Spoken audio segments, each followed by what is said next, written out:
കോട്ടയത്ത് വിൽപ്പനയ്ക്കായി കൊണ്ടുവന്ന കഞ്ചാവുമായി യുവാവും യുവതിയും എക്സൈസിന്റെ പിടിയിലായി. കോട്ടയം പെരുമ്പായിക്കാട് സ്വദേശി അമീർ, തിരുവനന്തപുരം തിരുമല സ്വദേശി ഷീജ എന്നിവരെയാണ് എക്സൈസ് സംഘം അറസ്റ്റ് ചെയ്തത്. കോട്ടയം റെയിൽവേ സ്റ്റേഷന് മുൻവശത്ത് നിന്നാണ് കഞ്ചാവുമായി ഷീജയെയും അമീറിനെയും അറസ്റ്റ് ചെയ്തത്. പ്രതികളിൽ നിന്നും 4.075 കിലോഗ്രാം കഞ്ചാവ് പിടിച്ചെടുത്തു. സ്റ്റേറ്റ് എക്സൈസ് എൻഫോഴ്സ്മെന്റ് സ്ക്വാഡിൽ നിന്നുള്ള വിവരം അനുസരിച്ച് Kottayam excise circle inspector G ഉദയകുമാറും പാർട്ടിയുമാണ് കോട്ടയം എക്സൈസ് സ്ക്വാഡിന്റെ സഹായത്തോടെ പ്രതികളെ പിടികൂടിയത്. News desk press Malayalam.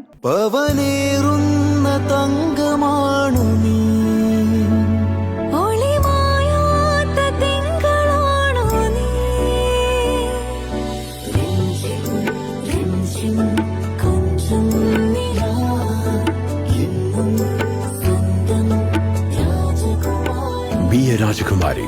Rajakumari Gold and Diamonds. The trust of Travancore. Rajakumari.